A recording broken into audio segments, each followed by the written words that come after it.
여러분, 안녕하십니까? 김전무입니다. 함께 있으되 거리를 두라. 그래서 하늘바람이 너희 사이에서 춤추게 하라. 서로 사랑하라. 그러나 사랑으로 구속하지 마라. 너의 혼과 두 언덕 사이에 출렁이는 바다를 놓아두라. 함께 서 있으되 그러나 너무 가까이 서 있지 말라. 간만에 아내와 떨어져 있어 숨을 자유롭게 쉰 것 같습니다. 그런데 말입니다. 비행기 놓칠 뻔했습니다. 처형이 화장실에 갔다 오겠다고 자리를 떠났습니다. 저는 걱정이 돼서 뒤따라 가보았습니다. 역시 화장실에서 나와서 엉뚱한 동선으로 걸어가고 있었습니다. 큰일 날 뻔했습니다. 만약 안 따라갔으면 찾느라 김전무는 개고생을 하고 비행기를 놓칠 뻔했습니다. 오늘은 500억 빌딩 누님 이야기, 골프에 미친 친구들, 신발 거꾸로 신고 도망간 철수 여친, 그리고 함께 있으되 거리를 두라는 진리를 들려드리겠습니다. 제가 결혼할 당시 처가집에 제 서열이 꼴찌 막내 사위였습니다. 44년 전에 큰 처남, 작은 처남, 언니 셋에 동서 2명이 제 위에 있었습니다. 큰 처남과 윗 동서 2명이 돌아가셨습니다. 그리고 처형 하나가 치매가 시작되었습니다. 처형의 큰아들이 신경정신과 과장이며 삼성병원 부원장입니다. 아들이 엄마의 주치의인 셈입니다. 처형을 보면 가슴이 저려옵니다. 그 똑똑했던 처형이 80세의 정상이 아닙니다. 처형은 경기여고와 이대 출신이며 평생을 영어 번역과 동시 통역을 했던 인물입니다. 미국에 있는 딸이 엄마를 위해 장애자 보호자 서비스를 신청해 목에 카드를 걸어 주었습니다. 그런데 보안 검색 중에 그 목걸이 카드를 벗어놓고 그만 잃어버렸습니다. 저는 처음으로 긴장이 되기 시작을 했습니다. 대한항공 탑승 출구에 앉아 있다가 처형은 화장실에 갔다 오겠다고 자리를 떠났습니다. 저는 걱정이 돼서 뒤따라 가보았습니다. 역시 화장실에서 나와서 엉뚱한 동선으로 걸어가고 있었습니다. 큰일 날 뻔했습니다. 이것은 누구에게나 일어날 수 있는 비극입니다. 저도 요즘 기억이 가물가물할 때가 있습니다. 아래층에 뭘 가지러 왔다가 뭘 가지러 왔는지 모를 때가 종종 있습니다. 거기다 갑자기 매일 노는 골프 너구리들 이름을 기억 못할 때도 있어 긴장이 되기도 합니다. 완성은 휴식이다. 휴식은 새로움이고 새로움은 새로운 시작을 의미한다. 공감이 가는 문장입니다. 이번 여행은 휴식의 시간이었습니다. 새로운 시작을 잉태하게 만듭니다. 예전에 알던 교회 누님이 꼭 가기 전에 만나고 싶다고 연락이 왔습니다. 그 누님은 아직도 옛날 삼청국민학교 옆에 사십니다. 약 80년을 삼청동에 사신 삼청동 골수입니다. 미망인이 되신 지 6년 차가 되셨다고 했습니다. 남편이 남겨준 재산 때문에 영동에 500억짜리 빌딩 건물주가 되셨습니다. 그런데도 강남에 안 사시고 삼청동을 고집하신 분입니다. 국무총리 공관 앞에 청수장이란 홍합밥집에서 식사를 하고 서울서 둘째로 잘하는 집이란 간판을 건 단팥죽 집에 들려 단팥죽을 먹었습니다. 누님은 80 중반의 나이에 아직도 딸과 골프를 치신답니다. 그 누님과 헤어지고 머리를 굴렸습니다. 청와대 면담하듯이 이 시간대별로 만나고 싶은 친구들을 모두 삼청동으로 불러들였습니다. 김전무 이동 시간을 줄이고 지하철을 타기 싫어 꾀쟁이가 꾀를 부렸습니다. 결국 삼청동 찻집을 몇 군데 돌았고 저녁도 삼청동 기와집 만두국을 먹었습니다. 한국에도 저만큼 골프에 미친 친구가 하나 있습니다. 오래전에 미국에 유학와 골프만 치다 학위를 못 받고 돌아온 친구였습니다.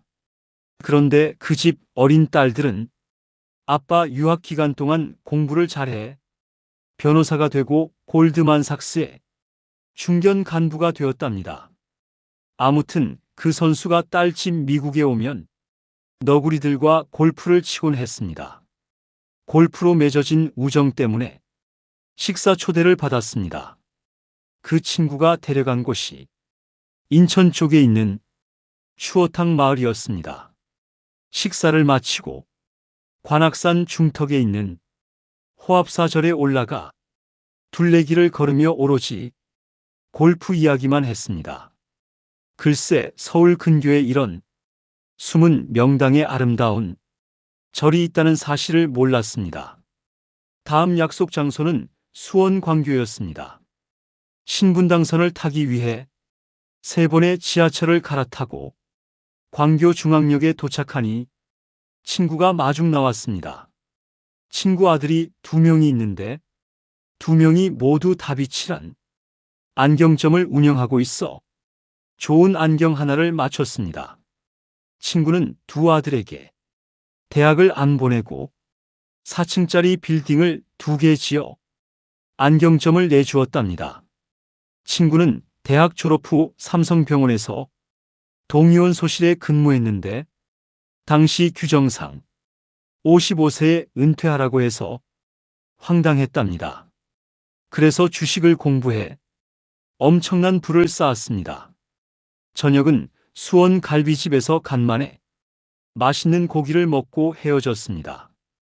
어제는 평택 비전동 큰 집을 방문하려고 가보니 큰 집 과수원과 집터가 흔적도 없이 사라지고 아파트촌이 되어 찾지를 못하고 돌아왔습니다. 다리품만 팔고 그 주변을 맴돌다 왔습니다. 이번 여행 중에 동창을 못 만나고 가면서 어제는 초등학교 동창과 화상 통화를 했습니다. 유별나게 덕수 국민학교 동창 중에 머리도 뛰어나고 잘난 친구들이 많이 있는 편입니다. 그런데 저는 머리도 떨어지고 뭐 뛰어난 게 없어 동창 모임에 안 나가고 소식만 듣고 대리만족을 하는 편입니다. 잘난 놈들 배경을 보면 부모님들이 많이 배우고 쩐이 많은 분들이 대부분입니다. 역시 옛날이나 지금이나 부모의 배경이 참 중요한 역할을 하게 됩니다. 동기 인물 가운데 잘 알려진 유명한 애들이 있습니다. 지휘자 정명훈, 정치가 김한길, 정우택, 차병원 차 박사, 여자 중에 대법관 출신에 대학 총장 출신이 여럿 있다고 들었습니다. 글쎄 자랑스럽고 그들의 성공을 대리만족을 하고 있습니다. 그런데 절친이 하나 있는데 그 친구는 토목학과 우주공학에 세계적인 석학이 되었습니다. 현재 과학기술총연맹 회장을 하고 있는데 임기가 2026년까지랍니다. 친구 가운데 가장 일수명이 길지 않나 싶습니다. 거기다 이 나이에 합창도 하고 연극 배우도 하는 건강한 불알 친구입니다. 친구와 화상 통화를 하니 너무 좋았습니다. 동창 카톡방에 초대되어 동기들과 인사를 나누게 되었습니다. 친구들과 만나 예전에 짝순이하고 데이트하던 이야기 끝이 없었습니다. 군에 있을 때 짝순이가 면회온 이야기, 역시 지나간 여인들 이야기를 하다 보니 노짱들 개슴츠레했던 눈동자가 반짝반짝 생기가 돌았습니다. 이야기 끝에 소문무성했던 철수의 사랑 이야기입니다. 철수가 중동에 건설붐이 불어 결혼 자금을 벌기 위해 중동에 갔는데 결혼을 약속한 철수 여친이 신발 거꾸로 신고 도망간 이야기는 당시 전설이었습니다. 그 철수도 마음이 상한지라 캐나다로 이민을 떠났고 그런 철수가 다시 역이민해서 서울로 돌아왔습니다. 친구의 친구를 통해 그 비운의 철수와 50년 만에 통화를 했습니다. 이제 서서히 귀국 날짜가 가까워 옵니다. 집을 떠난 지 2주가 되는 날입니다. 아내의 얼굴이 생각이 안 나다 서서히 나기 시작을 했습니다. 함께 있으되 거리를 두라. 그래서 하늘바람이 너희 사이에서 춤추게 하라. 서로 사랑하라. 그러나 사랑으로 구속하지 마라. 너의 혼과 두 언덕 사이에 출렁이는 바다를 놓아두라. 함께 서 있으되 그러나 너무 가까이 서 있지 말라. 간만에 아내와 떨어져 있어 숨을 자유롭게 쉰 것 같습니다. 아내 얼굴 생각 안 나다 나기 시작. 완성은 휴식, 휴식은 새로움, 새로운 시작입니다. 같은 또래 친구분들께 특히 치매 가족 있으신 시니어분들, 첫사랑 추억 있으신 분들, 동창 모임 좋아하시는 분들께 이 영상을 공유해 주세요. 자녀분들께서 부모님께 보여드리면 500억 빌딩 누님 대단하네 하며 놀라실 겁니다. 함께 있으되 거리를 두십시오. 사랑으로 구속하지 마십시오. 간만에 떨어져 숨 자유롭게 쉬십시오. 김전무였습니다.